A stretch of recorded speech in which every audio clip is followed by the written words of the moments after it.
anything they do to the oppressed or the oppressor is justified. That includes murder, kidnap, and raping. This is all justified, just like the Cultural Revolution. And that's what's happening in today's America.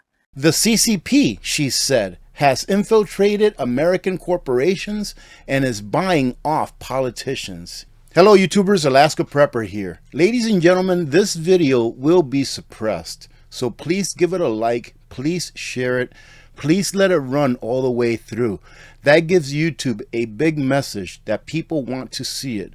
And I believe that people would want to see this video because most people in the United States of America are freedom-loving patriots. And it seems that some large corporations, and even at times our own government, doesn't want to go the way of freedom. The short clip that you saw at the beginning of this video was from an interview with Tucker Carlson and someone who actually survived the communist times during Mao's China, in which, from what I understand, there were over 80 million people that lost their lives because of the policies that were implemented under that government, under communism.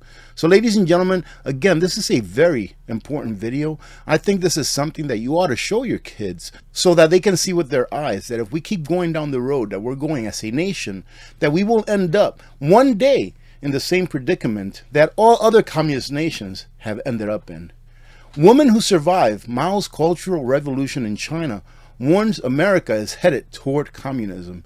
Now, most people that want communism or socialism would say, oh no, there's no way. So why listen to someone that actually went through it?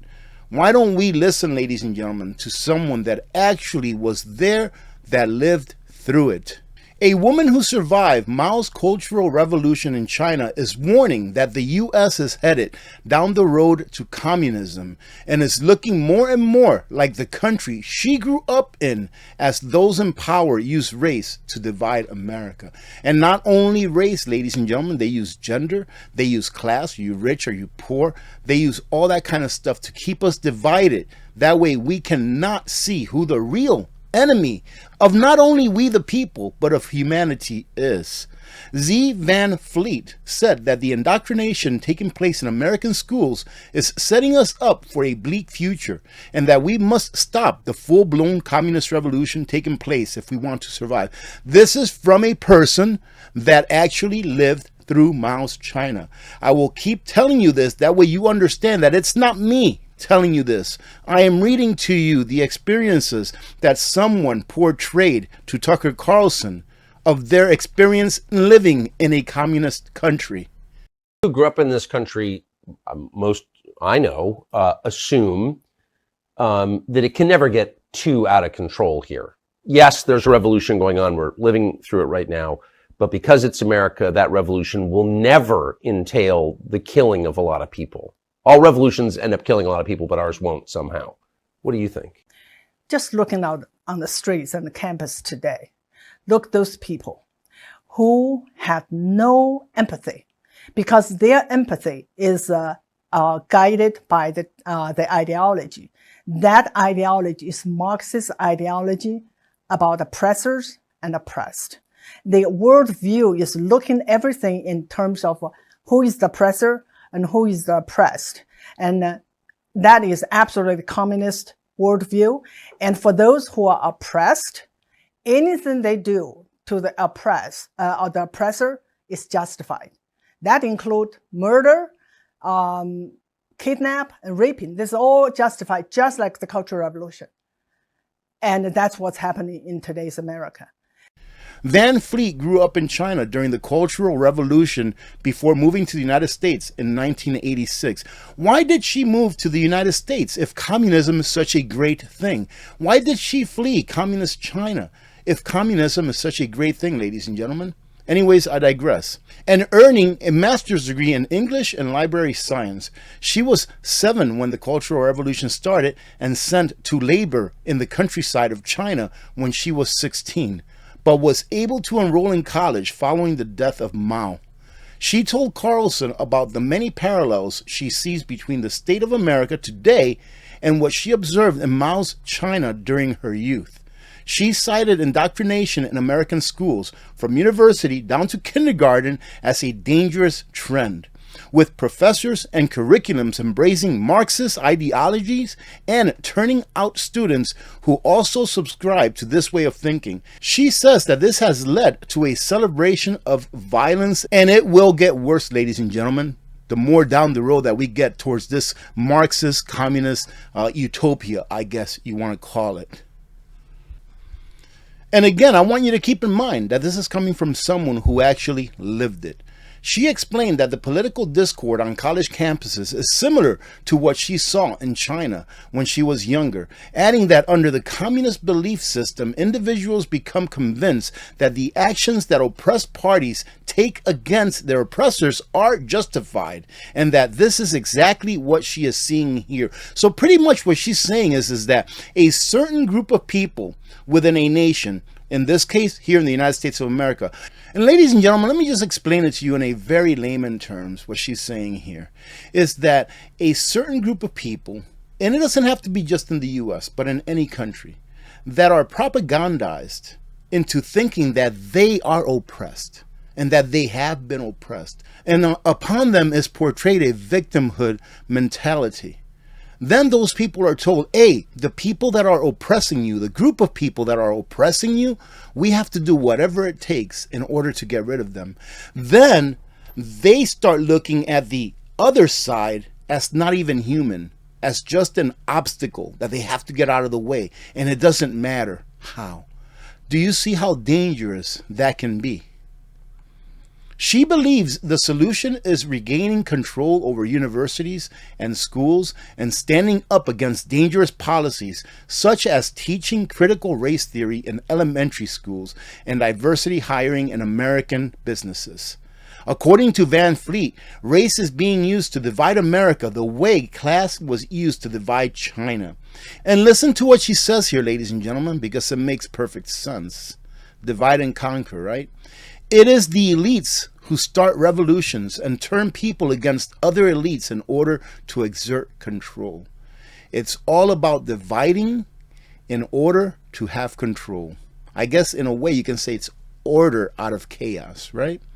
America needs to wake up. She told Carlson that she regrets not talking about her past until recently because people don't know what can happen. And American schools are making a big mistake by not teaching students about the dangers of communism. While she thinks more people are starting to see the light, she has found that a lot of people think communism went away with the Berlin Wall. It has not, ladies and gentlemen. It is still alive, unfortunately. She has begun urging Americans to wake up for several years, discussing the threat posed by the Chinese Communist Party with Fox and Friends in October. She said that the alarm over the CCP in America is justified. Communism is the biggest evil the world has ever seen. CCP alone has killed more than 80 million Chinese, and its killing never stops. Wokeism is really Maoism with American characteristics. Wow. And all its political identity, cancel culture, and attack of traditional values and meritocracy censorship. The CCP, she said, has infiltrated American corporations and is buying off politicians. Imagine that.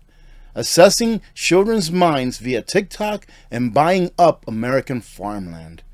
To protect ourselves from turning into China, she says, we need to study history and pay attention to the horrors of communism in other places around the world.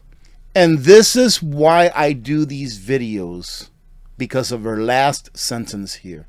After all, as she told Carlson, you can't fight something you don't understand.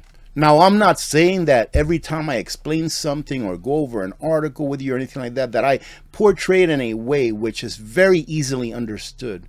But what I always say, and I probably say it in every one of my videos, is to do your own research, to go and study this for yourself. Don't even take it from a person who's talking about this that actually lived through it. Don't even take it from her. Go ahead and take a look throughout history. Read up on history so that you can understand it for yourself. And in this case, although I hate reading, I think reading is the way to go because you actually get to read the words and actually picture them in your mind.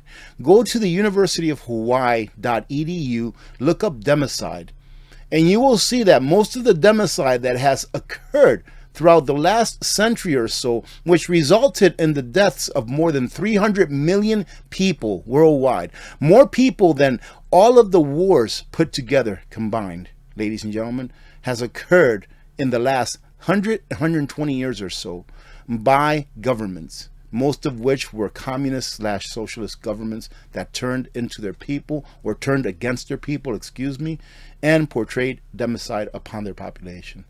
Just take a look at that, and that should convince you that the road that we're going in, where we allow teachers to teach our children what they want instead of what we want, we should be teaching our children values.